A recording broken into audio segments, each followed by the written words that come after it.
Hello student, how are you? Welcome back to online classes by Sunrise School. बेटे देखो, आपका हमारा जो ये वैदिक पीरियड का चल रहा था, अर्ली वैदिक पीरियड के बारे में हम पढ़ रहे थे। तो इसमें हमने पढ़ा कि जो उस समय की सोशल लाइफ थी वो भी बहुत अच्छी थी। लोग बड़े मिलजुल कर रहते थे, लेडीज़ का भी पूरा रिस्पेक्ट होता था।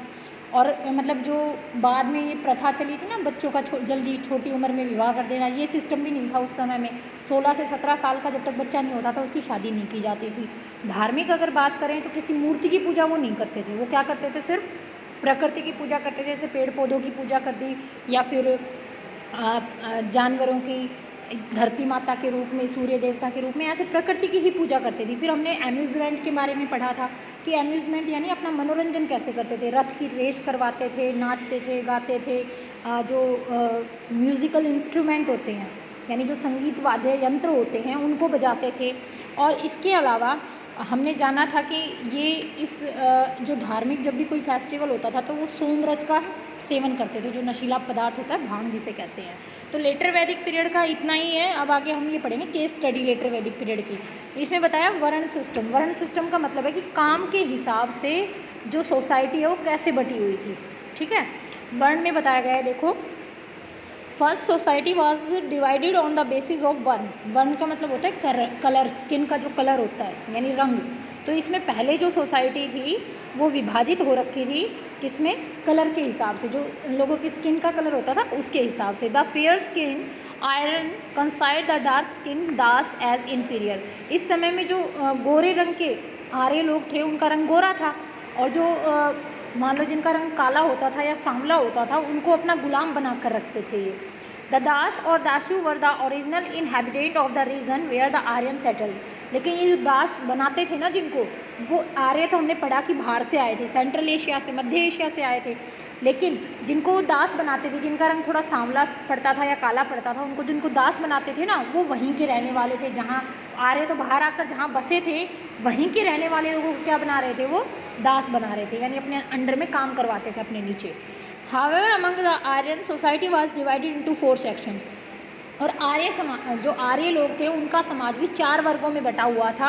The highest in the society were the ब्राह्मण। सबसे ऊंची जो पोस्ट होती थी यानी सबसे ऊंचा जो कुल माना जाता था या जिस कास्ट को माना जाता था वो कौन सी होती थी?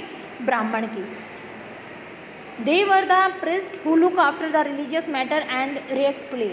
ये पादरी, सॉरी पुरोहित कह लो, ये पुरोहित होते थे। ठीक है, इनको पुजारी वगैरह जो होते हैं ना, मेन पुरोहित माना जाता था। और इनका काम होता था जितने भी धार्मिक कामकाज होते हैं, जैसे पूजा पाठ करनी है, यज्ञ सामग्री करनी है, कुछ भी करना है, प्रार्थना गानी है, तो पूरे जो उनका जितना भी गांव होता था या जितना भी क्षेत्र होता था उसमें वही देखते थे, ब्राह्मण ही देखते थे कैसे क्या करना है धार्मिक काम।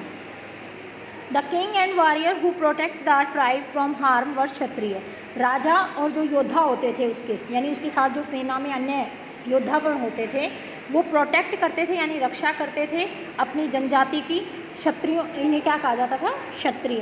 क्षत्रिय कहा जाता था। दे केम नेक्स्ट टू ब्राह्मण। ब्राह्मणों के बाद दूसरा जो मतलब ज़्यादा ऊंचा माना जाता था वो कौन सा वर्ग था? क्षत्रिय वर्ग। आफ्टर द क्षत्रिय, क्षत्रियों के बाद जो वर्ग आता था वो था वैश्य। वैश्य यानी व्यापारी वर्ग जो होता है, जो बिजनेस में लगे हुए थे। Were the third in density. ये तीसरे नंबर पर आते थे उस समय में। देवर द फार्मर, इसमें आते थे आपके किसान। एंड द क्राफ्टमैन, और क्राफ्टमैन जैसे जो हाथ से जो भी चीज़ें बनाते थे वो लोग, जैसे मटका बनाने वाला हो गया या लोहे का सामान बनाने वाला हो गया, कोई भी कारीगरी जो करते थे। Who work toward the trade and commerce of tribe, जो काम करते थे व्यापारिक काम, यानी उनका काम यही होता था भाई सामान को बनाना है और बेचना है और अपना काम चलाना है। तो व्यापारिक काम जो करते थे वो तीसरे नंबर पर आते थे, जिन्हें क्या कहा जाता था? वैश्य कहा जाता था। और शूद्र जो है वो लास्ट में आते थे। शूद्र जाति जो होती थी, they were the people who worked for others. ये वो लोग थे जो दूसरों के लिए क्या करते थे? काम करते थे। तो ये आपकी केस स्टडी थी वर्ण सिस्टम के बारे में। अब देखेंगे हम क्लोथ्स एंड ऑर्नामेंट्स, यानी उस समय के लोग कैसे कपड़े पहनते थे, क्या आभूषण पहनते थे, इस बारे में है। Both man and women wore an upper garment wrap around the shoulder called adhivasa and a lower garment called dhoti. दोनों ही, पुरुष भी और महिला भी, क्या करते थे? अपने ऊपर ऐसे लपेट के कपड़े को फोल्ड कर लेते, अपने चारों तरफ लपेट लेते।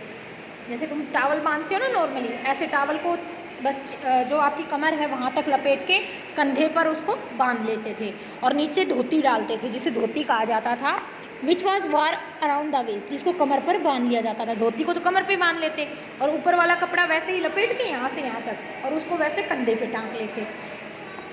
People wore cotton and woollen clothes depending on the weather. जो लोग थे उस समय के या तो सूती कपड़े पहनते थे या फिर ऊनी कपड़े पहनते थे मौसम के अनुसार, यानी सर्दी का मौसम है तो ऊनी कपड़े पहन लेते और गर्मी का मौसम है तो सूती कपड़े पहन लेते।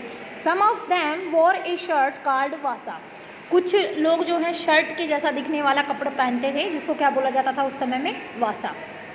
पीपल वॉर ऑर्नामेंट लाइक, लोग जो आभूषण पहनते थे वो होते थे ईयररिंग्स। ईयररिंग्स होते कान में जो झुमके डाले जाते हैं। नेकलेस गले में जो डाला जाता है। आर्मलेट्स जो हाथों में डालते हैं ना, यहाँ आप ब्रेसलेट वगैरह बोल सकते हो। आर्मलेट एंड बैंगल्स, यहाँ जो हाथों पर डाले जाते हैं आपकी कलाई के ऊपर, बाजूबंद वगैरह जो होते हैं बाजू पे बांधते हैं ना डिज़ाइनिंग के, वो depending upon their economic status. और ये आभूषण हैं वो ये इस हिसाब से पहनते थे जो जितना उनका इकोनॉमिक मतलब आर्थिक स्थिति जैसी होती थी, यानी जो ज़्यादा पैसे वाला है वो ज़्यादा पहन लेगा, जिसके पास कम है वो कम पहन लेगा। Letter Vedic period, letter Vedic period start हो गया है। अब अर्ली वैदिक पीरियड हमने पढ़ लिया, अब लेटर वैदिक पीरियड है जो बाद के समय का वैदिक समय आया उसके बारे में बताया गया है। Many change took place from the early to later Vedic period. बहुत से परिवर्तन हुए पहले के जो वैदिक समय था उसमें और बाद में जो वैदिक समय आया उसमें। It was during this age that Upanishad and Aranyaka and the Brahmanas and the two epics Ramayana and Mahabharata were produce. ये वो समय था जिस समय में उपनिषद की रचना हुई। अरण्यक ये किताबों के नाम हैं, उपनिषद हो गया, अरण्यक हो गया, ब्राह्मण हो गया और दो महाग्रंथ जो हिंदू धर्म में माने जाते हैं रामायण और महाभारत, इनकी रचना हुई। Toward the end of this period, जब इस समय का अंत हुआ यानी ये जब समाप्त हुआ, the Aryan spread from Ganga Yamuna delta to Kosala in UP and Vindhya in the north Bihar. Later वैदिक समय जब स्टार्ट हुआ और अर्ली वैदिक जब समाप्त हुआ तो उस समय में जो ये आर्य लोग थे ये भारत के जो गंगा यमुना का मैदान है, नॉर्मली जो अब हम जिस एरिया में रह रहे हैं उससे नीचे की साइड वाला मैदान, उत्तर प्रदेश मध्य प्रदेश जो क्षेत्र है वहाँ, और इसके अलावा डेल्टा जो है कोसला जगह का नाम है, वहाँ जो डेल्टाई क्षेत्र है, डेल्टा समझते हैं ना, नदियों के द्वारा जो जमा किया जाता है वो यूपी के अंदर, और विंध्या पर्वत श्रेणी है, पर्वत का नाम है, उत्तरी बिहार के अंदर यहाँ तक जो आर्य लोग हैं वो फैल गए थे। यानी इतना एरिया किसके द्वारा कवर हो गया था, आर्यों के द्वारा, वो आकर के यहाँ बस गए थे। पॉलिटिकल लाइफ देखिए, पॉलिटिकल होता है कि इस समय में राजनीतिक जीवन कैसा था। जैसे उसमें हमने पढ़ा अर्ली में कि जो ताकतवर होता था उसे राजन बनाया जाता था, है ना, उसके मरने के बाद उसका पुत्र राजा नहीं बन सकता था, फिर राजा वो बनेगा जिसके अंदर क्या है, पावर है। तो ऐसे ही लेटर वैदिक पीरियड में देखिए पॉलिटिकल लाइफ कैसी थी लोगों की। In the letter Vedic period, जो बाद का वैदिक समय हुआ, the position of the king became more powerful. अब राजा ज़्यादा ताकतवर हो गया था, पहले तो लोगों की सलाह पर और उससे काम करता था, लेकिन अब ज़्यादा ताकतवर था। His office became hereditary. पहले जैसे एक बार जो राजा बन गया उसकी मौत के बाद उसका पुत्र को राजा नहीं बनाया जाता था, जो ज़्यादा सक्षम होता था उसको राजा बनाते थे। लेकिन लेटर वैदिक पीरियड में क्या होने लगा, ये पीढ़ीवादी चल गई, यानी एक बेटे के बाद उसका बेटा बनेगा, उसके बेटे के बाद उसका बेटा बनेगा, मतलब राजा के बाद उसका बेटा ही क्या बनने लग गया, राजा बनने लग गया। ये परिवर्तन आ गया। The tribal assembly which act as check on his power disappeared.